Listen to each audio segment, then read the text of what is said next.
Let's take it back in time a little bit and imagine you're just a toddler, drifting in and out of sleep in the back seat of the family car on a warm summer night. Your mom is behind the wheel, one sister in the front seat, and your other sister snuggled close beside you. Your mom is behind the wheel, one sister in the front seat, and your other sister is snuggled close beside you. You have just spent a jam-packed and exciting afternoon with your family at a friend's house, and now, at around 10 p.m., in the comforting darkness of the road less traveled, you feel the car gently glide to a stop. You hear your mom open the door, exit the car, and you open your eyes just a crack, curious to know why you're no longer heading home. Anxiety starts to build as you realize that you can't see your source of comfort, and it's just you and your sisters, seemingly alone on a deserted back road. The feeling of comfort in the darkness has morphed into a sense of dread. Where did your mom go? And then a loud pop rings out, and screams pierce the night. A white-hot pain rips through you as another shot tears through the serene chorus of crickets on an otherwise perfect day. And just as quickly as it all happened, it stops, and you slip away from consciousness as your mom rushes you to the hospital. Or at least that's what you're told to remember. But as you lay recovering in the hospital, true flashes from that devastating night burst behind your eyelids, and you're hoping, beyond reason, that it was all just a dream, and that you didn't actually witness your mother attempting to annihilate you and your siblings for reasons you may never understand. Hello all, and welcome to Creeps and Creeps. I'm your host, Cece Delaney, and today we're going to be discussing the terrifying monster that is Diane Downs. But first, if you're new here, welcome. I hope that by the end of this episode, you like the content enough to subscribe on YouTube or wherever you're streaming your podcasts right now, and are compelled to leave a like or a review. I'm trying to build a communicative, creepy crew around these parts, so any questions, comments, concerns, they're all welcome and encouraged in the comment section on YouTube or the related Instagram post at Creeps and Creeps Podcast. Now let's get started. Elizabeth Diane Downs was born August 7th, 1955 in Phoenix, Arizona to teen parents Wesley Linden and Willadine Engel Fredrickson. Diane said that her parents were teen parents, and because of this, they were unable to give her the love that she needed, and she was also super adverse to her father's lectures and strict rules and how little positive attention he gave her because her parents were a little too busy hanging out together. She said, quote, "He spent way too much time with my mom, and my mom spent no time with me," unquote. By the time she was a school student, Diane was considered bright but not one of the in crowd. Due to her conservative, old-time Baptist parents' rules, Diane was resigned to what she felt were dowdy clothes, and her parents forbade trendy clothing or fads, resulting in their daughter being considered a loser. But in a sudden shift, when Diane turned 13, she was all of a sudden allowed to enroll in a charm school. She thrived in charm school and soaked up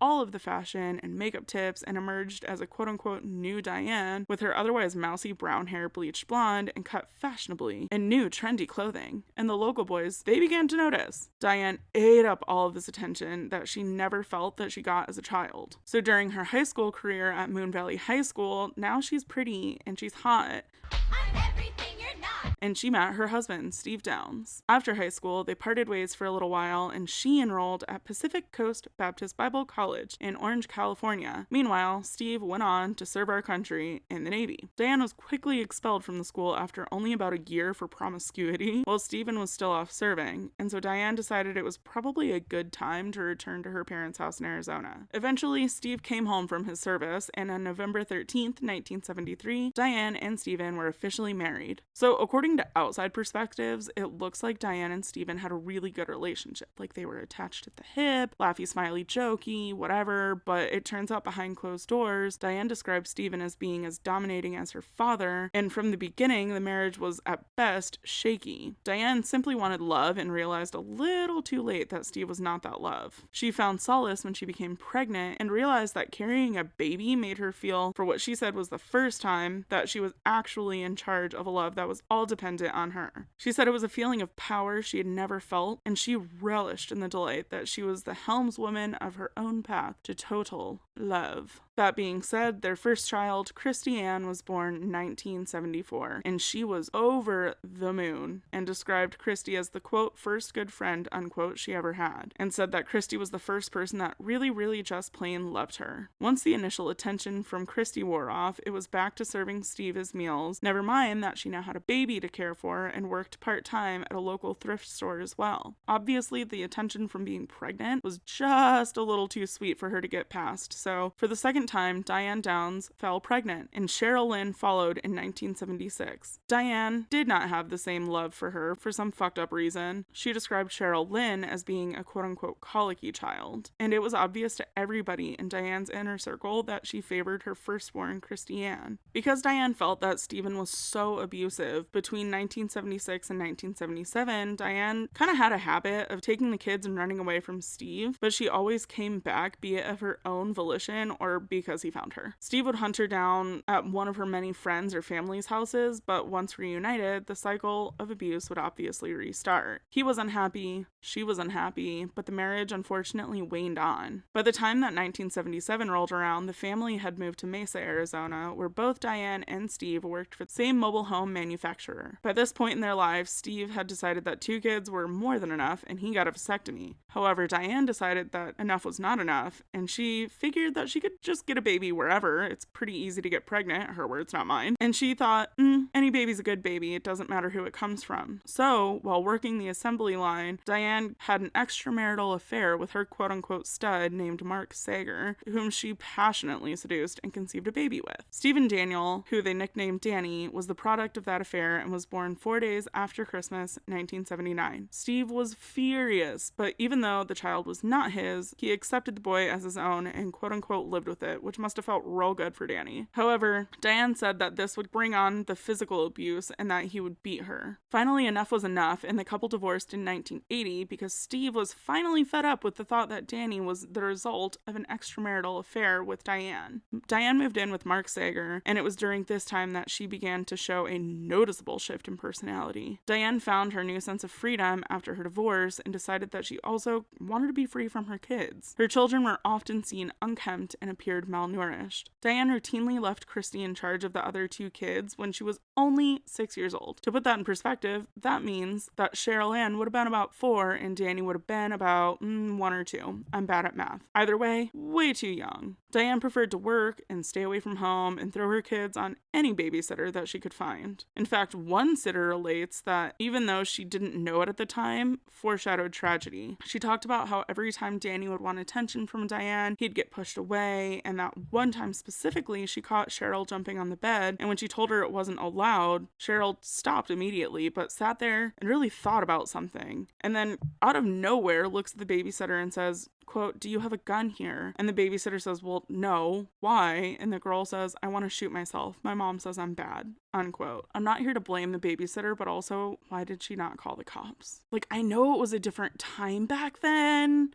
but call the cops. See something, say something. Diane finally found a full-time position within the U.S. Postal Service in 1981 and was stationed in Chandler, Arizona. It was there that she met Lou Lewiston, aka Robert Knickerbocker, and fell in love. Just a quick side note, his name alternates throughout reports because they'd maintained his anonymity for him for a while, so they gave him a fake name. So just know that Robert is Lou Lewiston, and Lou Lewiston is Robert Knickerbocker. But for once in her life, it was the other party, not Diane, to make the decision when and where the love affair would end. Diane had hyper-fixated on this Lou guy for whatever reason, but he really was not that interested in her, and as she had done mentally to her own kids, Lou physically walked out of her life. Although she had several affairs with other coworkers at the post office, she felt more comfortable with quote-unquote Nick, as she called him, than with any other man in her life. But because it was an on-again, off-again relationship, Diane really was not about that, and decided that it was, I guess, time to cut ties with him, and in April 1983, anxious for a new life, Diane moved to Oregon. By that time, her father had become the postmaster in Springfield, and Diane saw it as a good time to be a little nepo baby and move ahead. She said, quote, "I have more advantages than most people. My dad's name pulls power," unquote. She hoped that Nick would leave his wife Charlene and join her in Oregon, and that spring, she began writing some pretty unhinged unmailed letters in her diary. On April 21st, 1983, she wrote, quote, "I still think of you as my best friend and lover, and you keep telling me to go away and find someone else," unquote. April 29th, she says, quote, "It doesn't matter what Charlene says. I'm a little sad that she has convinced you that the kids would be a burden because I know it would not be true," unquote. And on May 11th, she said, quote, "I have 3 beautiful children that I love more than anybody else. I think I love them more than you now. Danny says he is my best buddy and I'm his best buddy. He always gives me kisses and hugs. Every morning when I go to work, he waves and says, 'Bye, Mom. Pick me up after work. I love you,' unquote." A lot of people do speculate that this entry was a little bit of foreshadowing and kind of her having some foresight into what her plans were and maybe trying to cover her tracks a little bit, which to me just screams premeditation. It was around that time that Diane started to crave the attention that the babies had given her once again, so she decided that it was high time to become a surrogate. She had tried to become a surrogate multiple times, but had failed because the psychiatric tests indicated signs of psychosis. But eventually, she was able to find a psychiatrist who said, "Yeah, okay, that's fine, go ahead." And she got pregnant. She said, quote, "I was so happy. It was the most stable time in my whole life. I had a purpose for being here, and that has been my whole hang-up since I was a little kid. Why am I here? Just so my dad can yell at me? So my husband can criticize me? Just to take care of my kids? But these people needed me. It made me somebody. I told the parents that the baby did more for me than I ever did for them," unquote. Honestly, so telling of her too. The part about just to take care of my kids. Like, yes, ma'am, if you're having kids, you should probably take care of them. They're not just a little cute chihuahua purse accessory. On May 8th, 1982, Diane gave birth to a daughter whom she named Jennifer before relinquishing her parental rights. Diane was still going strong with her diary at this point, and she now had new fodder to write to, and she wrote a letter to Jennifer, shocking, in which she said, quote, "Hello, baby. How is your life? I think about you often and wonder what goes on with you week by week. Did you know that today is Mother's Day as well as your birthday? You and your mommy must be having a really big celebration. I don't know exactly what to say to you, Jenny, so I'll just say what's on my mind. Don't give yourself and your love to anyone unless you are sure they are worthy. And when heartbreak comes, don't try to chase it away. It can't be done. Accept the pain and learn from it. A wonderful man once told me that if something was worth waiting for, then wait for it. I believe in my love, and you should too. Goodbye, Jennifer. I love you," unquote. At this point, Diane is still living in Oregon, but she had moved to Cottage Grove and was still obsessing over Nick. And in one of her many unmailed letters, she wrote, quote, "You know I don't want a daddy for my kids. You would never be left alone with them," unquote. Which is just such a weird thing to say. Don't say that. On May 19th, 1983, Diane and her 3 children went to a friend of Diane's and hung out into the evening. Diane left sometime around 10 p.m., and as she was driving home, she decided that she wanted to take a back road just to explore, so they turned down Old Mohawk Road. She said that she'd been driving for a little while when she says she came to a small bend in the road. She says as she went around the corner, she saw a shaggy-haired stranger that was flagging down her 1993 Nissan Pulsar. She stopped, got out of the car, and asked him if he could help, to which his response was, "I want your car," and she just said, "You've got to be kidding." When she refused, he turned a gun on her and the 3 children. Cheryl, who was in the front seat, was shot twice, once in the heart and lungs. Christy was shot twice in the chest, and Danny once in the back, which I always find just a little suspicious because how was he shot in the back if he was in the car? But it wasn't in the front. Diane, my love, what are you doing?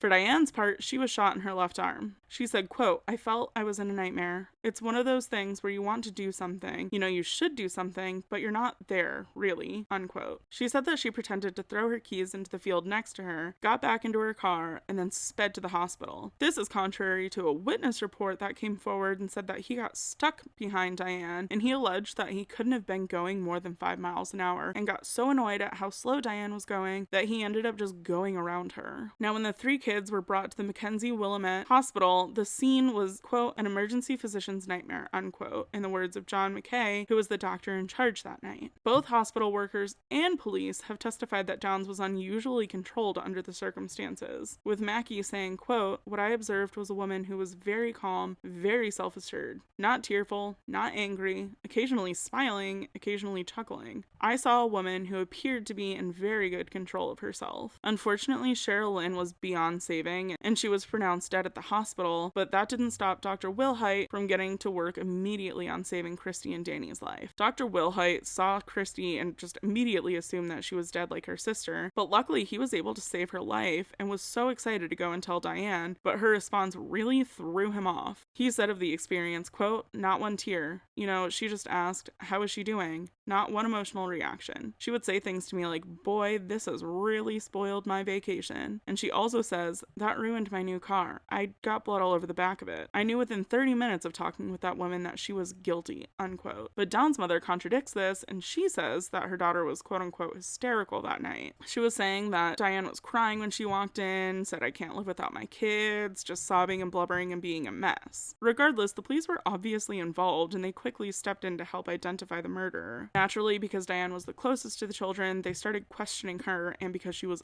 a witness, and she lied at that moment and said that she didn't own a gun. But later, a search warrant revealed otherwise. Police also found her diary while they were searching her house, which was filled with references to Nick and his hesitancy about their relationship, as well as that note that says, "You don't have to be a dad to my kids." And that witness who saw her driving super slow after the shooting also came forward and furthered suspicions, which led to her arrest on February 28th, 1984. Another really weird thing that she did is at one point she had to be interviewed and recount what had happened during the shooting, and as she was getting out of the car, she accidentally hit her cast on the door. Meanwhile, by the way, she was just laughing and having a good old time. You can see her in the background primping herself in the car. It was just a hot mess express. And as she hits her arm, she goes, "Ow, that almost hurt as bad as ha ha ha ha ha," and just trails off. So a lot of people speculate she was going to say, "That almost hurt as bad as when I shot myself," but, you know, the world may never know. Anyway, all of this led to her being arrested on February 28th, 1984. Things would go from bad to worse for Diane, who saw a slight glimmer of hope that she may actually get away with this when Christy regained her speech. Mind you, leading up to this, it had taken months of therapy for Christy to trust her therapist enough to tell on her mom. The therapist had Christy write down who was the shooter, and in order to gain Christy's trust, they would immediately burn the note. That way Christy could see that the therapist wasn't going to immediately go and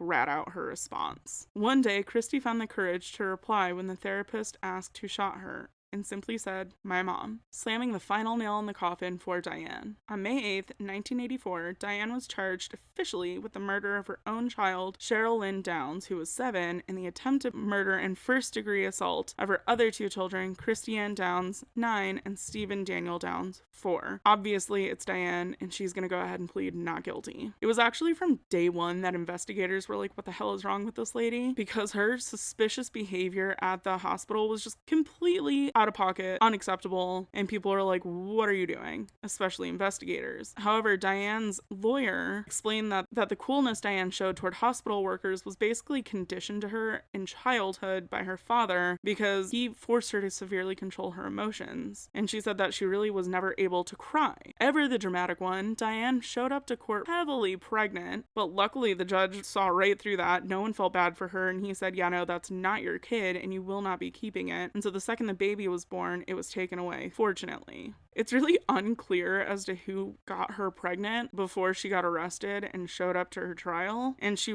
has never publicized it, and neither has the guy. And you know what? Here's to hoping that if anyone does a 23andMe and figures it out, you don't rat it out either, because I'm sure that if they wanted it out, they would have said something. Please just chill. Speaking of babies, during the trial, the prosecution and defense were trying to use the surrogate mother twist to their advantage. The prosecutor, Fred Hughey, implies that only a callous woman would give up their child for money, while the defense lawyer, Jim Jagger, argued that the surrogate motherhood was much more important to Diane than the married man the prosecution told the jury she was obsessed with, to the point of killing her children, that she felt that he didn't want. Pause. 1 second. I would like to just go ahead and say that Fred Hughey's being a little bitch here. I don't agree that most surrogacies are for mothers to just get money.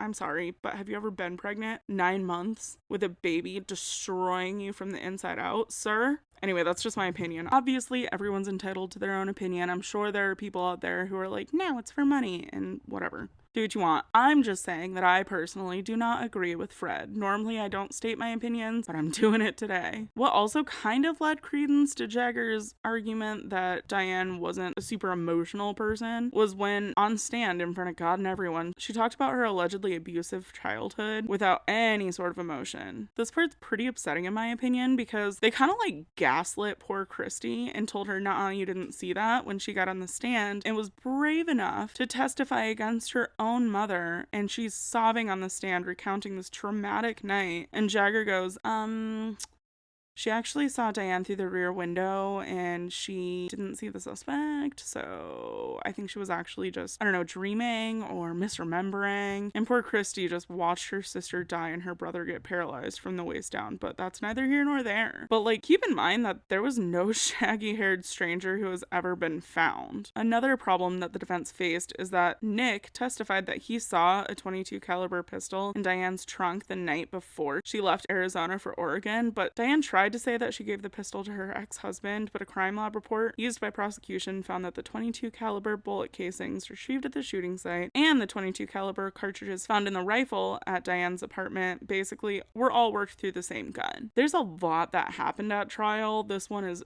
very dramatic, and if you guys are interested, I can make just a trial breakdown at some point, but for brevity's sake, we're just going to keep this train moving, and we're going to go into Diane's prison era. Diane was initially sent to a maximum security prison for women at Oregon Women's Correctional Center, but on July 11th, 1987, Diane managed to scale the prison chain link fence while guards weren't paying attention, threw her clothes over the top to protect her from the barbed wire, and landed safely on the other side and made her way to the home of a man named Wayne Seifer, whose wife was also an inmate and happened to be friends with Diane. At the time, Wayne was addicted to heroin and basically living on the edge, and when Diane showed up and asked if she could stay, he was like, yeah, okay, for sure. And they actually entered into a brief sexual relationship. The police are obviously kind of shitting bricks at this point, and a guy named Larry Glover, who was a former Oregon State Police detective, was worried that Diane was potentially going after her children to kidnap or hurt one of them, or Jennifer, or the other baby she had to give up. Like, there were quite a few possibilities. So time is of the essence in this case. Glover immediately tore apart Diane's jail cell and found clothes, a map of Mexico, and some stationery. The paper itself was blank, but when Larry turned it in a particular way, you know how you can kind of see the indentation of the map? He noticed that, and he sent it to the FBI, who quickly created a photostatic copy. This paper was a map that had a line drawn from the prison to a house with an address written on it, which ended up being Wayne's home. The police raided Wayne's house while he was out of town with family, and Diane just so happened to still be there. And she had the bright idea to grab a BB gun and attempted to induce a suicide by cop scenario, but ultimately gave up and went willingly. Again, the dramatics with this one. Diane received an additional 5 years tacked on top of her sentence, and Wayne got 5 years probation and 6 months in a restitution center in Salem, Oregon. Diane is currently serving her sentence of life plus 50 years at Central California's Women Facility in Chowchilla, California, where she's been since August of 1993. She's also spent years trying to get out of prison on parole by saying that basically, I want to be with my parents because I love them, and also they're dying and no one's going to take care of them. Boo-hoo, let me out. Has not worked. Thank God. It's really funny actually though. You guys should go watch the hearings that she had in order to get out on probation, because every single time a judge is like, but didn't you like lie and change your story about 1,000 times? And she's like, yeah, but. So it's kind of fun. I don't know. Just go watch it. It makes me laugh every time. If you guys were interested in this case and kind of like the more high profile cases and want me to cover another one, please leave it in the comments on YouTube or on the related Instagram post at Creeps and Creeps Podcast. I do read all of my comments, the good, the bad, the ugly, and the constructive, so please don't be afraid to voice your opinions. But that being said, don't be dickheads to each other in the comments. As always, you can have your opinion, but so can Mike and Jessica and Janet, and we don't need to all share the same one, because how boring would life be? If you're streaming this as a podcast, please consider throwing a rating my way, with 5 stars obviously being the most helpful, and subscribing to the show wherever you're listening. You can email me directly at creepsx2@gmail.com or DM me on Instagram at Creeps and Creeps Podcast if you want to suggest a case or just shoot the shit. If you're ever curious about my sources, they will be linked in the show notes, so you can sift through those if you want. I also have a blog post dedicated to this episode over on creepsandcreeps.com that I will also be linking my sources in. Until next time, keep those little noggins on a swivel, and please stay safe. Bye!